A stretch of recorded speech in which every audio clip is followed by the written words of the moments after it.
warahmatullahi wabarakatuh. Salam sejahtera untuk kita semua. Yang kami hormati dosen pengampu kami mata kuliah perpajakan Ibu Novia Citra Dewi yang telah mengajarkan kami di mata kuliah perpajakan, dan yang saya banggakan teman-teman sekalian. Pada kesempatan yang teristimewa ini, kami dari kelompok 2 akan menjelaskan mengenai materi PPH badan, mengenai teorinya. Dan sebelum kami menjelaskan by step tentang materi kami izin memperkenalkan diri terlebih dahulu. Perkenalkan, nama saya Dian Sastra Panggabean. Lalu nanti rekan saya bernama ada Karima Hartini Nurjana. Selanjutnya ada Raffi Zilikram. Yang berikutnya itu ada Anwar Yusuf Fuadi Ritonga.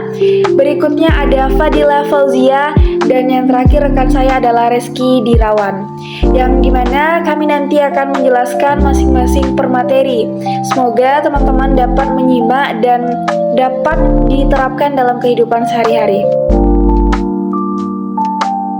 Baik, terima kasih atas kesempatannya. Kali ini Dian akan menjelaskan materi tentang tarif PPH badan. Secara otomatis kita mengetahui ternyata selain wajib pajak pribadi, perusahaan ataupun organisasi yang menghasilkan pendapatan, penjualan, itu dia mendapatkan tarif PPH badan. Nah, sebelum pihak perusahaan menyetorkan pajak yang dikenakan, mereka harus memahami konsep yang namanya PKP. Kepanjangan dari PKP itu sendiri adalah penghasilan kena pajak.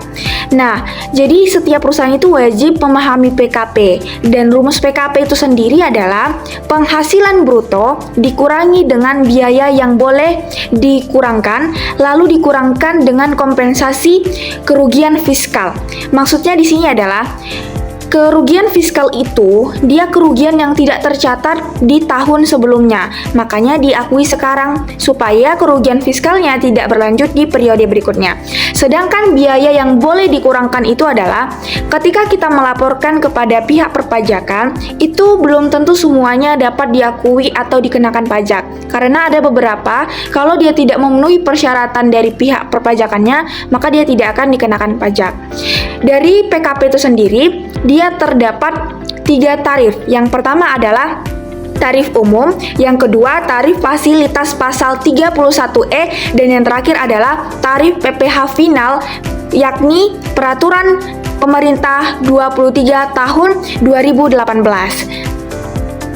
Baik, pada kali ini kita di poin pertama akan membahas mengenai tarif umum atau PPH pasal 17 UU yang dikenakan pajak penghasilan. Nah, di tahun 2009 tarif umum ini dikenakan sebesar 28%. Di tahun 2010, di tahun berikutnya, dia berubah tarifnya menjadi 25%. Nah, dia contohkan, ketika perusahaan A dia mendapatkan penghasilan ataupun omset itu sekitar 1 miliar. Sedangkan di tahun 2010 itu, dia dikenakan tarif sebesar 25% untuk PPH badannya. Jadi, kalau kita mencari berapa PKP dari perusahaan tersebut, 1 miliar tadi dikalikan dengan 25%, hasilnya sebesar 400 juta. Nah, 400 juta inilah diakui sebagai PKP atau penghasilan kena pajak. Baik, untuk tarif kedua adalah tarif fasilitas 31E. Nah, maksimum dari tarif ini adalah sebesar 50 miliar per tahunnya. Jadi, ketika melewati dari 50 miliar, maka dia dikenakan tarif normal dari tarif fasilitas tersebut sebesar 25%. Kalau dia minimum di bawah dari 50 miliar brutonya dalam 1 tahun, dia dikenakan 12,5%. Contohnya, penghasilan bruto dari perusahaan B itu sekitar 4 miliar dan PKP-nya dikenakan sebesar 800 juta. Nah, 800 juta tersebut dia itu kan masih di bawah 50 miliar dalam per tahunnya. 800 juta dikali dengan 12,5%, hasilnya sebesar 100 juta. Nah, 100 juta inilah disebut dengan PKP, penghasilan kena pajak, sesuai dengan tarif fasilitas 31E. Lanjut lagi, kita akan membahas yang mengenai tarif yang terakhir, tarif PPh final, Peraturan Pemerintah 23 tahun 2018. Biasanya tarif ini digunakan untuk pelaku usaha kecil yang dimana dikenakan sebesar 0,5%. Contohnya adalah maksimal dari bruto ini dia 4,8 miliar. Kalau dia di bawah 4,8 miliar, tarifnya masih normal, yakni 0,5%. Kita contohkan, ketika perusahaan tersebut dia memiliki pendapatan 1 miliar. Nah, 1 miliar tersebut dikenakan PPh final tadi sebesar 0,5%. 0,5% dikali 1 miliar hasilnya sebesar 5 juta rupiah. 5 juta rupiah tersebut disebut dengan PKP, pengusaha kena pajak. Nah, perlu diketahui bahwa tarif PPh final ini dia tidak berdasarkan dari laba, tapi dia berdasarkan omset atau penjualannya saja. Jadi, dari beberapa tarif yang Dian jelaskan, semoga dapat dipahami. Baiklah, materi selanjutnya yaitu rekonsiliasi fiskal. Nah, apa itu rekonsiliasi fiskal? Rekonsiliasi fiskal itu adalah proses menyesuaikan laba yang ada di laporan keuangan perusahaan dengan aturan perpajakan. Soalnya kenapa? Aturan akuntansi dan aturan pajak itu tidak selalu sama, atau bisa saja berbeda gitu. Jadi perlu dilakukan penyesuaian supaya kita bisa mengetahui berapa penghasilan kena pajak atau PKP yang sebenarnya. Nah, di sini di rekonsiliasi fiskal ada dua jenis perbedaan dalam rekonsiliasi fiskal. Yang pertama itu adalah beda tetap. Beda tetap ini adalah perbedaan yang bersifat permanen atau tidak akan berubah di tahun berikutnya. Contohnya, penghasilan yang sudah dikenai PPh final, denda pajak, dan biaya yang menurut pajak tidak boleh menjadi pengurang gitu. Jadi, perbedaan ini hanya terjadi sekali dan tidak akan dikoreksi lagi di masa depan atau tidak bisa lagi kita ganggu-gugat. Yang kedua itu adalah beda waktu. Beda waktu ini bersifat sementara, yang nantinya selisih tersebut akan sama atau tertutup di periode berikutnya. Contohnya seperti perbedaan penyusutan aset, perbedaan pencadangan piutang, dan perbedaan waktu pengakuan pendapatan. Nah, materi selanjutnya yaitu koreksi fiskal. Koreksi fiskal adalah penyesuaian yang dilakukan terhadap laba komersial supaya sesuai dengan aturan perpajakan. Di koreksi fiskal ini ada dua jenis koreksi fiskal. Yang pertama itu koreksi fiskal positif dan koreksi fiskal negatif. Kita yang pertama dulu, yaitu koreksi fiskal positif. Koreksi fiskal positif artinya laba kena pajak bertambah. Akibatnya, pajak yang harus dibayar juga menjadi lebih besar. Contohnya, denda pajak, biaya pribadi pemilik, dan biaya yang tidak boleh dikurangkan menurut pajak. Yang kedua, koreksi fiskal negatif. Koreksi fiskal negatif adalah kebalikan dari koreksi fiskal positif. Yang dimana koreksi fiskal negatif ini mengurangi laba kena pajak sehingga pajak yang dibayar menjadi lebih kecil. Contohnya, penghasilan yang sudah dikenai PPh final, penyusutan menurut fiskal lebih besar daripada penyusutan menurut akuntansi. Ada juga biaya yang dapat dikurangkan. Biaya yang dapat dikurangkan itu adalah biaya yang boleh menjadi pengurang penghasilan perusahaan karena memang digunakan untuk menjalankan usahanya. Contohnya, gaji karyawan, sewa kantor, listrik, biaya transportasi operasional, biaya iklan, dan penyusutan aset. Intinya, kalau biaya itu memang dipakai untuk memperoleh atau menagih dan memelihara penghasilan perusahaan, maka biasanya boleh dikurangkan. Selanjutnya yaitu tarif PPh badan. Tarif PPh badan adalah pajak yang dikenai atas penghasilan perusahaan. Yang dimana PPh badan untuk sekarang ini adalah 22% dari penghasilan kena pajak atau PKP. Rumus dari mencari PPh badan yaitu PKP dikali dengan 22%. Contohnya, kalau perusahaan kita menghasilkan 500 juta, maka PPh badan itu 500 juta dikali dengan 22%. Jadi hasilnya itu 110 juta. Maka perusahaan kita itu harus membayar pajak sebesar 110 juta. Materi selanjutnya akan disampaikan oleh rekan saya. Baik, di sini saya akan melanjutkan materi yang telah disampaikan oleh rekan saya sebelumnya. Nah, selanjutnya itu ada kredit pajak. Nah, apa itu kredit pajak? Jadi, kredit pajak ini adalah pajak yang telah dibayarkan, dipotong, dipungut selama tahun berjalan. Nah, yang dapat digunakan sebagai pengurangan. Jadi ini tuh tidak berlaku untuk penghasilan yang dikenakan PPh final. Jadi kredit pajak ini tuh memiliki beberapa jenis kredit pajak. Seperti yang pertama, itu ada kredit pajak PPh pasal 22. Nah, di mana PPh pasal 22 ini tuh dipungut atas kegiatan impor, kegiatan usaha tertentu. Nah, syarat pengkreditannya itu seperti memiliki bukti pemungutan PPh 22 dan PPh yang bersifat final dan tidak dapat dikreditkan. Setelah itu, yang kedua ada kredit pajak PPh pasal 23. Nah, ialah pajak yang dipotong atas penghasilan seperti dividen, bunga, royalti, sewa, jasa teknik, jasa manajemen, jasa konsultan, dan jasa lainnya. Nah, syarat pengkreditan ini tuh harus memiliki potongan PPh pasal 23. Dan yang ketiga, itu ada kredit pajak PPh pasal 24. Nah, kredit PPh pasal 24 ini merupakan pajak yang dibayarkan atau terutang di luar negeri.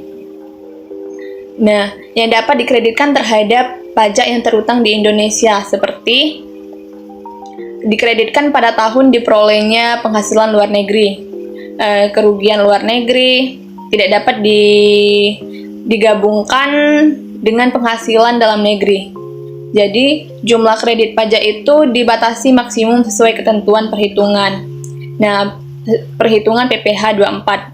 Serta dokumen yang harus dilampirkan seperti laporan keuangan, penghasilan luar negeri, fotokopi SPT luar negeri, dan bukti pembayaran pajak luar negeri. Mungkin sekian materi dari saya, dan akan dilanjutkan oleh rekan saya berikutnya. Nah, dalam perpajakan, ada istilah biaya yang dapat dikurangkan dan biaya yang tidak dapat dikurangkan.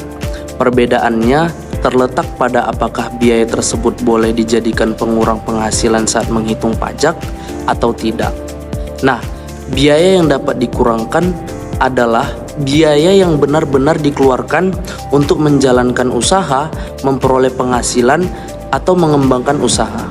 Karena biaya ini berhubung langsung dengan kegiatan usaha tadi, maka nilainya boleh mengurangi penghasilan kena pajak. Jadi, semakin besar biaya yang memenuhi syarat, semakin kecil penghasilan yang dikenai pajak. Contohnya seperti gaji karyawan, biaya sewa kantor, tagihan listrik dan internet kantor, biaya transportasi untuk keperluan bisnis, pembelian bahan baku, atau biaya promosi produk. Nah, semua biaya tersebut dikeluarkan agar usaha dapat berjalan dan menghasilkan keuntungan. Sedangkan biaya yang tidak dapat dikurangkan adalah pengeluaran yang tidak berhubungan langsung dengan kegiatan usaha atau memang tidak diperbolehkan oleh peraturan perpajakan untuk dijadikan pengurang pajak. Walaupun uangnya benar-benar dikeluarkan, biaya tersebut tetap tidak bisa mengurangi penghasilan kena pajak. Contohnya adalah pengeluaran untuk kebutuhan pribadi, seperti membeli pakaian untuk dipakai sendiri, biaya liburan keluarga, atau membeli kendaraan yang digunakan hanya kepentingan pribadi. Nah, selain itu, denda pajak dan sanksi administrasi juga tidak boleh dikurangkan karena dianggap sebagai akibat dari pelanggaran, bukan biaya operasional usaha. Dengan PPh badan. PPh badan adalah pajak yang dikenakan atas penghasilan yang diterima atau diperoleh badan usaha dalam satu tahun pajak. Pengertian PKP. PKP adalah jumlah penghasilan yang menjadi dasar pengenaan pajak penghasilan setelah dilakukan penyesuaian sesuai ketentuan perpajakan. Langkah umum menghitung PPh badan. Menghitung langkah umum PPh badan. 1. Menghitung penghasilan bruto. 2. Mengurangi biaya yang dapat dikurangkan. Menentukan laba bersih. komersial, melakukan koreksi fiskal, menentukan penghasilan neto fiskal, mengurangi kompetensi kerugian fiskal, menentukan penghasilan kena pajak, menghitung PPh badan terutang. Selanjutnya saya akan menjelaskan tentang PPh kurang bayar. PPh kurang bayar terjadi ketika jumlah pajak yang harus dibayar pada akhir tahun lebih besar daripada jumlah pajak yang sudah dibayar atau dipotong selama tahun berjalan. Jadi, masih ada sisa pajak yang harus dilunasi oleh wajib pajak. Kekurangan pajak ini harus dibayar terlebih dahulu sebelum menyampaikan SPT tahunan. Untuk melakukan pembayaran, wajib pajak harus membuat kode billing atau layanan DGP atau aplikasi perpajakan. Setelah pembayaran dilakukan, bukti pembayaran digunakan sebagai syarat dalam pelaporan SPT tahunan. Rumus sederhananya adalah PPh terhutang dikurangi angsuran PPh pasal 25, sehingga hasilnya menunjukkan beberapa pajak yang masih harus dibayar. Selanjutnya PPh lebih besar. PPh lebih besar terjadi jika jumlah kredit pajak yang sudah dibayar selama 1 tahun lebih besar daripada pajak yang sebenarnya terutang. Artinya, wajib pajak membayar pajak melebihi jumlah yang seharusnya. Jika terjadi lebih bayar, wajib pajak memiliki 2 pilihan. Yang pertama, meminta pengembalian kelebihan pajak atau yang disebut restitusi. Yang kedua, mengkompensasikan kelebihan tersebut untuk mengurangi pajak yang harus dibayar pada tahun berikutnya. Namun, sebelum uang dikembalikan, pihak Direktorat Jenderal Pajak akan melakukan pemeriksaan terlebih dahulu. Tujuannya untuk memastikan bahwa jumlah kelebihan bayar tersebut memang benar dan sesuai dengan data serta bukti pembayaran pajak yang dimiliki oleh wajib pajak. Selanjutnya saya akan menjelaskan tentang angsuran PPh pasal 25. PPh pasal 25 adalah pembayaran pajak yang dilakukan setiap bulan yang disebut cicilan sebagai cicilan. Tujuannya agar pembayaran pajak di akhir tahun tidak terlalu besar. Besarnya angsuran dihitung berdasarkan pajak terutang tahun sebelumnya, setelah dikurangi kredit pajak, kemudian dibagi 12 bulan. Pembayaran angsuran ini harus dilakukan paling lambat tanggal 15 pada bulan berikutnya. Jika ternyata ada kelebihan pembayaran angsuran, kelebihan tersebut dapat dikreditkan untuk angsuran bulan berikutnya atau diminta kembali sesuai ketentuan yang berlaku. Selain itu, apabila wajib pajak melakukan pembetulan SPT tahunan, maka besarnya angsuran PPh pasal 25 juga akan dihitung kembali. Jika hasil perhitungannya lebih besar, wajib pajak harus membayar kekurangan beserta sanksi bunga. Sebaliknya, jika lebih kecil, kelebihan pembayarannya dapat diminta kembali dan dikreditkan pada SPT tahunan. Jadi dapat disimpulkan bahwa PPh kurang bayar berarti masih ada pajak yang harus dilunasi. PPh lebih bayar berarti lebih terjadi kelebihan pembayaran pajak yang bisa direstitusi atau dikompensasikan. Sedangkan PPh pasal 25 merupakan angsuran pajak bulanan yang bertujuan meringankan pembayaran pajak pada akhir tahun. Sekian dapat saya tunjukkan. Baiklah, saya akan menyampaikan untuk slide berikutnya, yaitu pembayaran PPh badan. Nah, pembayaran PPh badan ini terbagi atas 2. Yang pertama ada mekanisme umum, PPh pasal 29 kurang bayar. Nah, jadi untuk pembayaran pajak terutang bagi wajib pajak badan itu dilakukan setelah mengetahui nominal pajak kurang bayar di akhir periode. Nah, adapun batas waktu pembayaran atau penyetoran PPh badan adalah sebelum SPT tahunan PPh badan disampaikan, yaitu biasanya disampaikan sebelum tanggal 30 April periode berikutnya. Nah, untuk cara pembayarannya, wajib pajak bisa menggunakan aplikasi e-billing dengan langkah membuat ID billingnya terlebih dahulu, lalu bisa membayarnya melalui bank persepsi seperti ATM, teller bank, dan internet banking yang telah disetujui oleh Kementerian Keuangan. Nah, dan setelah melakukan pembayaran, wajib pajak akan memperoleh nomor transaksi penerimaan negara atau NTPN sebagai bukti pembayaran yang nantinya digunakan untuk laporan pajak kepada kantor pajak. Yang kedua yaitu ada angsuran PPh pasal 25. Nah, PPh pasal 25 ini pembayaran pajak secara bulanan dalam tahun berjalan untuk meringankan beban wajib pajak. Nah, untuk ketentuan pembayarannya, yang pertama bisa dilakukan selambat-lambatnya pada tanggal 15 bulan berikutnya setelah bulan jatuh tempo. Yang kedua, harus dilakukan sendiri oleh wajib pajak, tidak bisa diwakilkan oleh siapapun. Yang ketiga, untuk pembayaran online yang mendapatkan NTPN dianggap telah dilaporkan secara otomatis, jadi wajib pajak tidak perlu melaporkannya kembali ke kantor pajak lagi. Nah, yang keempat, bagi wajib pajak yang melakukan pembayaran tidak online dan tidak mendapatkan NTPN, tetap harus melaporkan SPT masa PPh 25 ke kantor pajak paling lambat tanggal 20 tahun berikutnya. Baik, untuk slide berikutnya ada pelaporan PPh badan. Nah, bagi wajib pajak badan, wajib melaporkan penghasilan, harta, dan kewajiban mereka setahun sekali dalam bentuk formulir SPT tahunan 1771 ke KPP terdaftar. Nah, untuk periodenya biasanya dari 1 Januari sampai 31 Desember dan harus melaporkan ke KPP sebelum tanggal 30 April tahun berikutnya. Nah, cara pelaporannya bisa melalui e-filing. Terus, yang kedua, formulir SPT tahunan PPh badan itu ada 7 dengan beserta kodenya. Yang pertama ada induk SPT tahunan PPh wajib pajak badan berkodekan 1771. Yang kedua, penghitungan penghasilan neto fiskal berkodekan 17711.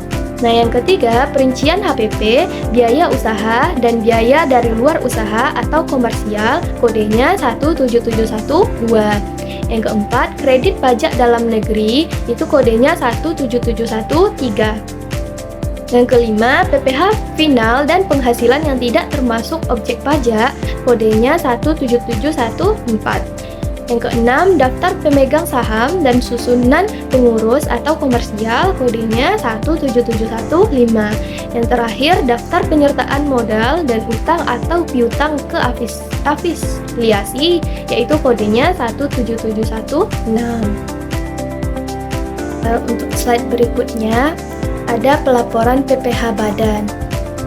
Nah, pelaporan PPh badan itu ada 2. Yang pertama, ketika wajib pajak membayar online dan mendapatkan NTPN dianggap telah melaporkan secara otomatis dan tidak perlu lapor ke KPP atau kantor pajak lagi.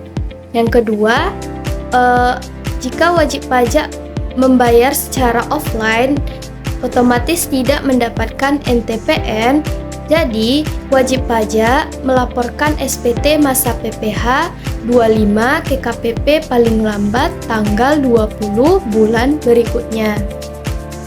Selanjutnya ada ringkasan batas waktu.